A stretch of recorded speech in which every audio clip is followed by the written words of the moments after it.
Hello there, this is Matthew, and I'm sort of scrambling to put together this video just right. What happened was, by the way, this is the 10-minute challenge day 1 video of drawing. So, I talked about this a little bit in day 2, not that everyone who watches 1 will watch 2, but anyway, I recorded 2 with audio on it earlier today, like a couple hours ago. And I had recorded this video, which is being sped up of me drawing here, last night, and it was kind of a long night, so I actually went over my 10 minutes, but the challenge isn't so much for me to work for no more than 10 minutes, it's more for me to work for a minimum of 10 minutes, but my true goal with this 10-minute challenge is to work for 10 actual minutes in either writing or drawing, and I think I did some dictation into my phone and wrote something in 10 minutes, and then I decided afterwards, hey, I'm going to draw now.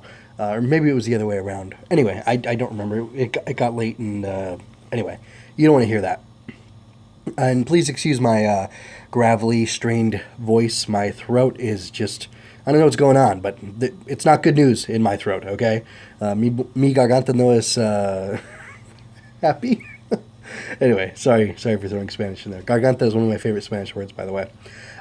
So, anyway, this is my day 1 challenge, and I decided to draw this Masks character, and I'll go ahead and talk about their design. And by the way, I'll give you spoilers. At the end of this video, I do not have a design that I am pleased with. But failure is part of learning, and so it's okay. I embrace it. I embrace failure, and hey, here we go. So, I've got a couple kids, a few, technically, and one of them was running around the house with this superhero mask that they'd made with their mother a while back, like, I don't know, maybe 2 years ago, and instead of wearing it on her face, as she usually does, she had actually slipped into it somehow and had it on her chest, much like this character has here. Those aren't... that's not chest armor or pectoral anything or breasts or anything like that. That's actually a mask on the chest, and this is how she was wearing it. And the image really struck me. It was a kind of like a sky blue color, maybe, or maybe a little richer than a sky blue. And against whatever shirt she was wearing, it really popped. And I had actually wanted to. She'd inspired me to make another character called the Doodler a while back, and I never got to the Doodler, even though I said I would, and I will someday. But excuse me. I saw the mask on her, and I thought, oh, this is perfect. There should be a character, good, bad, I don't know, but just a character I want to design called Masks, or some variation of Masks, potentially in another language. And I actually came up with another sketch, but I didn't record myself making it, so this isn't like a first go. But anyway, I really thought the idea of masks that can change and shift and alter the ability or the power of the wearer of them is really a neat idea. Speaking of one of my other kids, they will frequently put something in front of their face, a piece of paper, a pillow, whatever, and say, "I'm monster." And I'm kind of fascinated by the concept of masks and what they mean and what they do for us. And I actually wrote about that a little bit in an article I wrote a while ago about Kylo Ren and his mask, and Snoke telling him to take off his ridiculous mask. And I don't know, it's funny, mask. She puts the mask on her face or whatever she uses as a mask. It could be something as silly as like a straw, and declares herself to be a monster. And it's interesting. Masks, they have this very primal... Mask or obscuring or hiding of the face has a very primal... causes a very primal reaction within people. And I kind of went with the idea of, okay, so this person's going to have a mask as their central, it's like the theme of their, or like the gimmick of their outfit, and their superpower even, and, changing the masks would enable them to do different things. And so on the shoulders, and on the hands, and then on the face, there are like these blank masks, and there's the domino style mask, which is like the classic superhero, like Robin from Batman and Robin, or the Red Panda, Canada's premier superhero. Look him up if you're not familiar. I don't know. the Hornet, the Green Hornet had one of those masks. So it's a classic style of mask. And in fact, I used the domino mask concept anyway for the Cosmic Cadets. So there's another Superheroes Get Hungry 2 thing to work in there. Anyway, so like masks are like this primal thing, and like changing the mask changes the way you act. And I want to pull in a little Green Arrow here. I think it was I think we're in 5th season of Green Arrow as the time at the time of this recording. So in season 4 of Green Arrow, Oliver Queen is flashing back a little bit to his life in Russia, and it's basically him forging the identity of the Hood, or I think they call it Kopushok in Russian, and he thinks that he can do all these terrible things as long as he's wearing his hood, his I guess archery hood.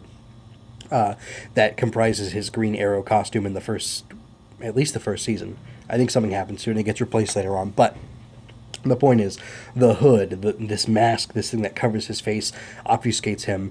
It allows him to become someone else. And it's funny because it talks about that in the beginning, that, I must be someone else, something else. And the reason is because he's enabling himself to get really dark and enjoy hurting people and killing, if not straight up murdering a bunch of people. And that's not good. But I'm not going anywhere near that dark with this mask's character. I just, anyway, I was so unpleased I flipped it over and I started making another body. The other body was too scrawny, and I really should have not put the paper in like that landscape mode. I should have rotated it at 90 degrees so I had a lot of length. And I'm making a little joke there that this is not Ben Swallow. It's another Star Wars meme joke, which I guess is dating this. My goal is to make all this content evergreen, but, I'm not a perfect man. Anyway, I like the idea of a mask allowing someone to become something else or something else, and a mask having power in it even. See the Jim Carrey movie, The Mask, based on the DC Comics character that I saw when I was a kid. The mask literally allows him to tap into all this power, and I think it's directly tied to Loki, the Norse god of mischief.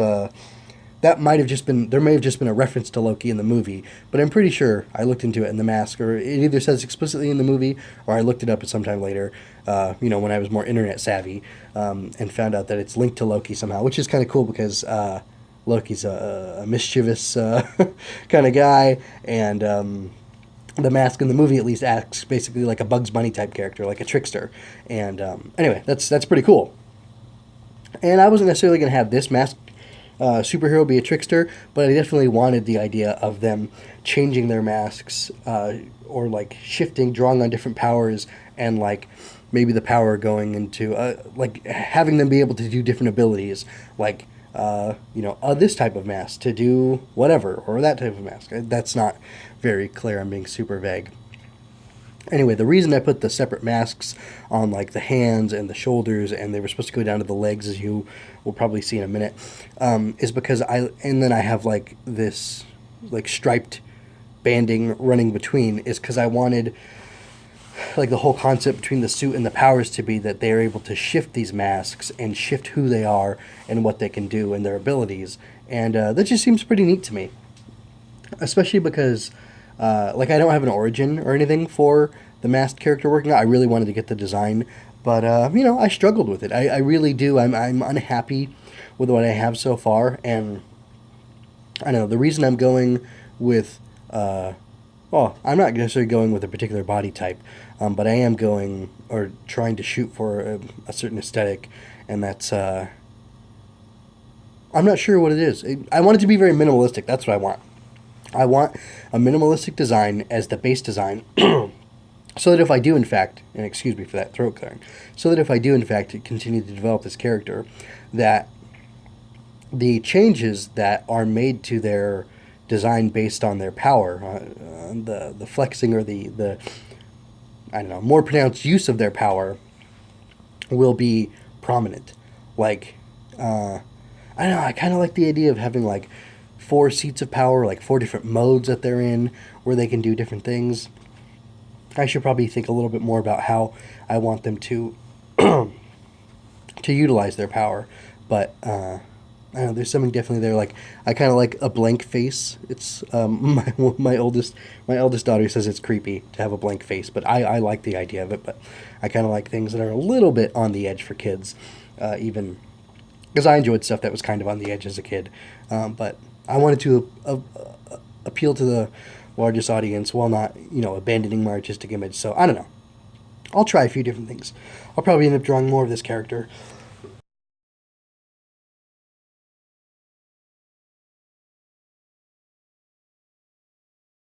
All right, so thanks for watching the video. You can like, share, and subscribe to help grow the channel and grow my presence here. I'm going to keep doing this after today. I'll have day 2 coming out soon. If you want to know more about Superheroes Get Hungry 2 or just want more of my content in general, you can look at the links down in the description. There's going to be a link to my Facebook for Superheroes Get Hungry 2 and the blog as well.